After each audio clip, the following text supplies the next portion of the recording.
ভিন্ন স্বাদের একদম অন্যরকম ডিম আলু বেসন দিয়ে দারুণ মজার এই চপটি তৈরি করে নেওয়া যায়। বানানো খুবই সহজ, মাত্র হাতে 10 মিনিট সময় থাকলে এই চপটি তৈরি করে নেওয়া যাবে। হ্যালো এভরিওয়ান, আসসালামু আলাইকুম। আমার নতুন আরেকটা ভিডিওতে তোমাদের সবাইকে জানাচ্ছি স্বাগতম। কেমন আছো তোমরা সবাই? আশা করি যে যেখানে আছো ভালো আছো, সুস্থ আছো। আলহামদুলিল্লাহ, আল্লাহর অশেষ রহমতে আমিও ভালো আছি। এখানে আমার 1 চামচ বেসন লাগবে, 2টি ডিম লাগবে, 2টি আলু লাগবে। আমি বেসনগুলারে হালকা আছে একটু চুলার উপরে ভেজে নিচ্ছি। বেসনগুলো ভাজার সময় খুবই সুন্দর একটা ঘ্রাণ আসে। বেসনগুলো যেন পুড়ে না যায়, খুবই কম আছে। আমি বেসনগুলারে ভেজে একটু ঠান্ডা হতে দিয়ে দিলাম। এখানে আমি সিদ্ধ করা একটি ডিম নিলাম, 2টি আলু নিলাম। এবার আমি আলুগুলা ডিমগুলা একদম মিহি করে নিব, কারণ আলুগুলা যদি আমি এভাবে না করে নিই তাহলে আলুগুলা দানা দানা ভাব থেকে যাবে, কারণ আমি আলুগুলা অনেক আগে সিদ্ধ করে নিয়েছি। আলুগুলো যদি গরম অবস্থা মাখিয়ে নেওয়া যায় তাহলে কিন্তু খুবই সুন্দর একটা চপড হয়ে যায়। আর আলুগুলো যদি ঠান্ডা হয়ে যায় তাহলে একটা দানা দানা ভাব থাকে। আলুগুলা দানা দানা ভাব থাকা যাবে না, একদম আমি খুবই সুন্দর করে নিলাম। তারপরে এখানে আমি কিছুটা পেঁয়াজ কুচি দিয়ে দিব, কিছুটা কাঁচামরিচ দিয়ে দিব, একটা ম্যাগি মশলা দিয়ে দিব। সব কিছু দেওয়া হয়ে গেলে আমি ভালো করে একটা ডো তৈরি করে নিব। আর যে বেসনগুলো আমি আগে থেকে ভেজে নিয়েছি, আমার বেসনগুলো একদম ভালো করে ঠান্ডা হয়ে গেছে। বেসনগুলো একদম ঠান্ডাই করে নিতে হবে। আর এই যে আমি একটা ম্যাগি মশলা দিয়ে দিলাম। ম্যাগি মশলাটা দেওয়া হয়ে গেলে আমি এগুলার একদম ভালো করে মাখিয়ে নেব। এখানে পানির কোনো প্রয়োজন নেই, যে আমি ডিম আলু আর যে পেঁয়াজ দিয়ে যে ইয়েটা হয়েছে ওটা থেকে একদম খুবই ভালো করে আমি বেসনগুলার এবার মাখিয়ে নিব। যখন আমার বেসনগুলো মাখানো হয়ে যাবে তখন কিন্তু খুবই আঠালো একটা ভাব আসবে। আমার আপু ভাইয়ারা যারা আমার সাথে এ পর্যন্ত এসেছেন, প্লিজ একটা লাইক দিয়ে দেবেন।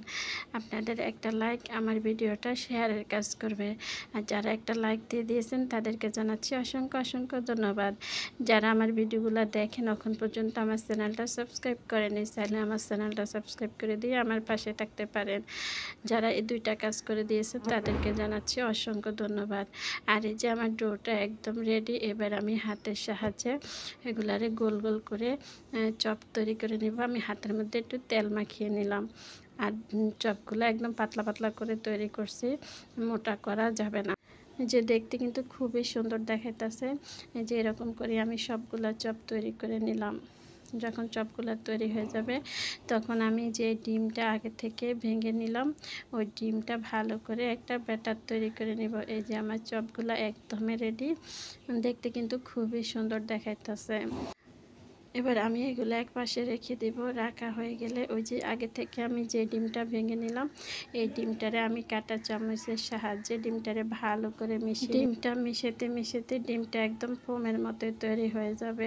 মনে হবে যে আমরা এই ডিমটা দিয়ে কেক বানাবো, এরকম হয়ে যাবে। ডিমটা একদম কোনোভাবে লাঞ্চ থাকা যাবে না। ডিমটা এভাবে ভালো করে মিশিয়ে নিতে হবে, যেন আমরা চপগুলা ডুবালে খুবই ভালো করে ডুবে উঠে, যে ডিমের কোনো সাদা অংশ থাকবে না। একদম এরকম করে মিক্স করে নিতে হবে ডিমটা ভালো করে অনেকক্ষণ ধরে মিক্স করা নেওয়া হয়ে গেলে এবার আমি চপগুলা ডিমের মধ্যে ডুবিয়ে তেলের মধ্যে দিয়ে দিব। খুবই সুন্দর নরম তুলতুলে চপগুলা হয়ে যাবে। যারা খেয়েছেন, যারা এখনও খাননি এভাবে একবার বানিয়ে খেয়ে দেখবেন, একদম ভিন্ন রকম স্বাদ আসবে এই চপের মধ্যে। এবার আমি চুলার উপর একটা কড়াই বসাই, কড়াইয়ের মধ্যে তেল দিয়ে দিলাম। তেল দিয়ে দেওয়া হয়ে গেলে তেলটা যখন একটু গরম হয়ে আসবে তখন আমি চপগুলা ডিমের মধ্যে ডুবিয়ে সবগুলা চপ তেলে দিয়ে দেব। দিয়ে চুলার আঁচটা খুবই কম আঁচে রাখবো, তা না হলে উপরে হয়ে যাবে, ভিতরে হবে না। চুলার আঁচটা কমিয়ে এবার আমি সবগুলো একে একে করে ডিমের মধ্যে ডুবিয়ে তেলের মধ্যে দিয়ে দিব।